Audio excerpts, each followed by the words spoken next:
Hello everybody and welcome back to the channel. Another day and another problem with the Mercedes, but I suppose at the end of the day this makes good content for all of you viewers out there. So today when I left work I noticed that the steering had become quite hard to turn the wheel when moving slowly, and occasionally it would actually pulse in your hand. So the first thing that I did was check the oil level in the power steering reservoir, and as you can see here there is actually plenty of fluid in the reservoir. So that's clearly not the problem. So the next thing that I did was chuck the car up on the jack stands. And what I did was I actually did the bleed procedure for this power steering fluid, where you turn the wheels from lock to lock a few times without the engine running, just to purge all of the air out of the system. I then started the engine, and you can tell that the power steering pump was actually working because the wheels quite easily went from side to side. So researching the power steering on this vehicle further, this vehicle actually has Mercedes speed sensitive power steering. And what that actually is, there's a special valve which is integrated into the steering rack, and it's part of the electronic stability program of the vehicle, where that valve directly controls the amount of power steering assistance applied to the vehicle.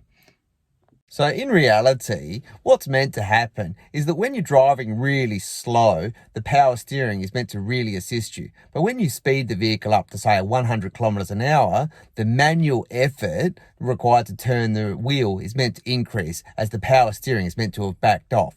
Well, my suspicion is that valve in this vehicle is starting to fail. So let's do some tests with this scan tool. So I've got the iCarSoft 980 hooked up to the OB2 port of the car.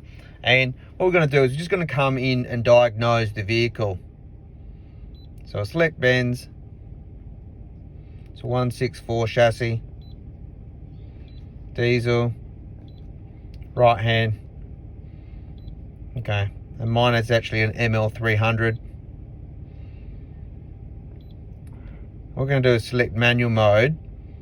And because we know that the speed sensitive steering is related to the electronic stability program, the ESP, we're going to select that menu.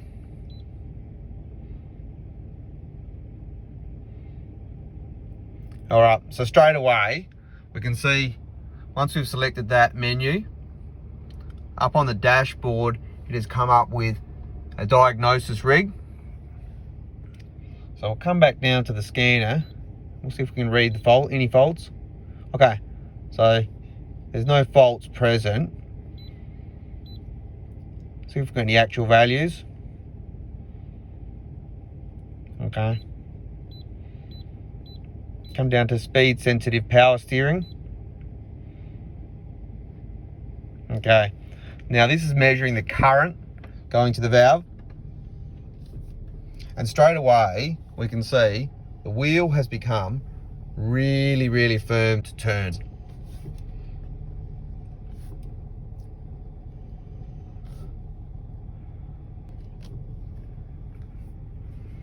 So if I come down and just escape out of the menu, okay, so it's clearly now come off of the diagnosis mode, and now the steering wheel is really light to turn. Okay, come back in.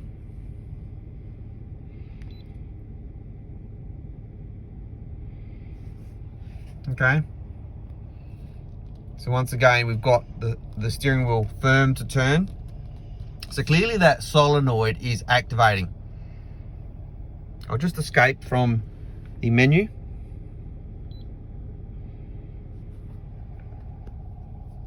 And once again, the steering has gone really light. So clearly the iCarSoft 980 is fairly limited test capabilities compared to the high-end Mercedes Star units, but that's what I've got and that's what I'm working with. And as I go into that ESP menu, I can feel that the steering is really hard to turn, and then immediately upon exiting that menu, it's really light to turn.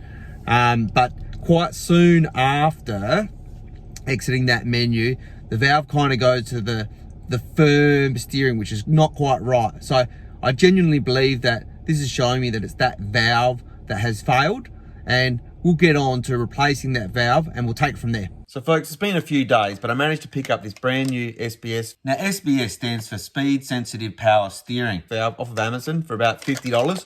So today we're going to install that valve. It was about over $400 to get one from the Mercedes dealership. So I've gone for this non-genuine part, but we'll get into it. We'll get this new valve installed today and let's see how it goes. Let's see if it fixes the problem. All right, so we've got our new valve. It actually comes with a couple of new mounting bolts. Now they're a 4mm hex that you're going to need to get that off.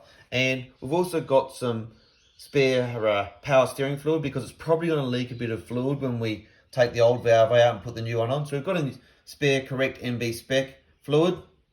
You need to make sure you get the right spec fluid for your vehicle. All right, folks, so as you can see, I've put the car on what I'm going to call as the poverty lift.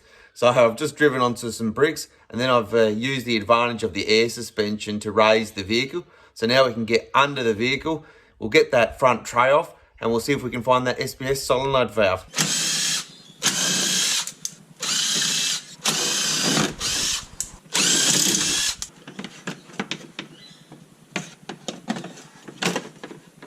All right, folks, so with that middle under tray of the vehicle off, I'll just pop in from the driver's side of the vehicle and we'll just come back in from the middle of the car.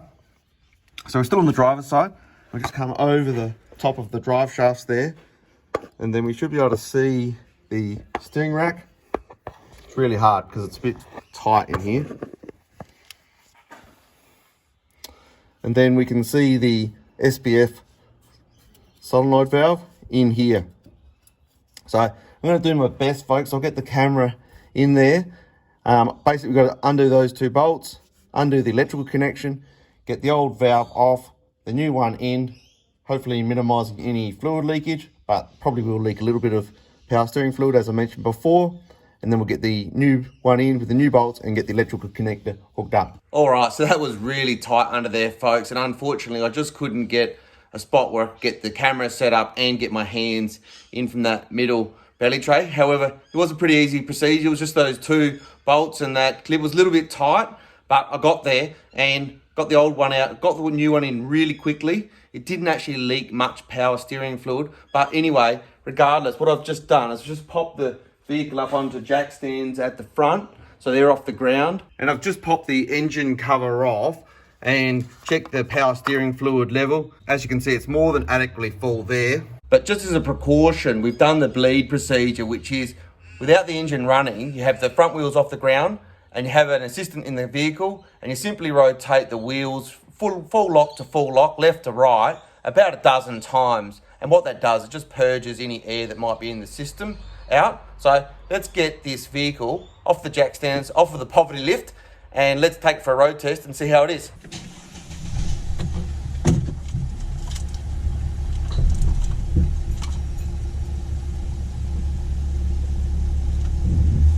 All right, folks, so just taking the ML for a test drive now that we've got that new SPS Solenoid installed, and straight away it feels like a different car. Like the steering is now really light. So clearly that was the problem. Just go around a roundabout here.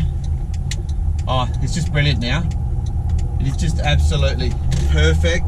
So that clearly was the problem.